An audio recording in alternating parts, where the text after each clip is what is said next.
जर जेलमधून संतोष भाया देशमुखांचा नंबर 1चा आरोपी जर लोकांना फोन करत असला तर या राज्यात पुन्हा मर्डर पडतील आणि त्याला जबाबदार फडणवीस साहेब तुम्ही असताल. काय तुम्हाला इगार आठायले?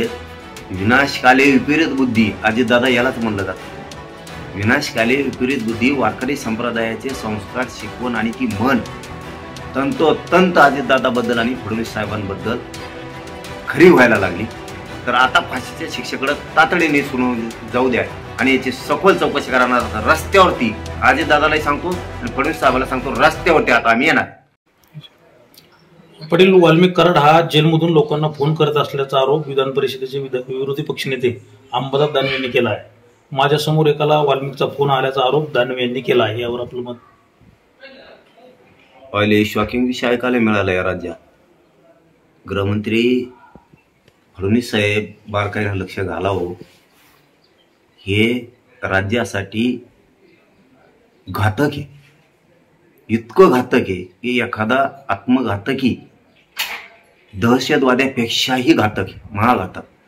जर जेलमधून संतोष भाया देशमुखांचा नंबर 1चा आरोपी जर लोकांना फोन करत असला तर या राज्यात पुन्हा मर्डर पडतील आणि त्याला जबाबदार फडणवीस साहेब तुम्ही असताल.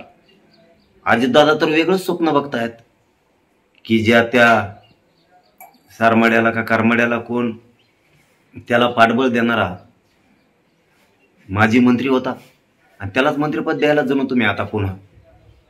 काय तुम्हाला इगार आठायले? विनाशकाले विपरीत बुद्धी अजितदादा यालाच म्हणलं जातं. विनाशकाले विपरीत बुद्धी वारकरी संप्रदायाचे संस्कार शिकवण आणि ती मन तंतोतंत अजितदादाबद्दल आणि फडणवीस साहेबांबद्दल खरी व्हायला लागली.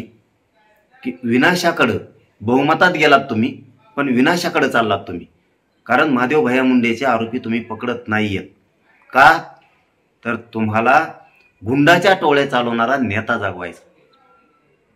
जो संतोष भायाचा खून करून 1 नंबरचा आरोपी मध्ये आहे, तो जर बाहेर फोन करतोय, इतकी जर मुभा आहे त्याला, तर तुम्ही आता मंत्रिपद सुद्धा द्यायचं ठरवलंय त्याच्या नेत्याला. तर ही बीड जिल्हा तुम्हाला रक्तपाताकडे न्यायचा का, हा माझा प्रश्न आहे. जर तो फोन करत असला आतून तर त्याला त्या जेलमधून पण बदला आणि तातडीने आता ही फाशीच्या शिक्षेकडं हे प्रकरण सुनावण्या लवकरात लवकर जाऊ द्या. आणि विनाकारण या जिल्ह्यातलं या राज्यातलं रणकंदन त्यांच्या हातातून होतंय, खून हत्या होत आहेत, त्या थांबवा. तुम्हाला विनंतीपूर्वक आमचं सांगणं आहे, उगाच मंत्रिपद वाटेत बसून तुम्ही वाटोळं करू नका.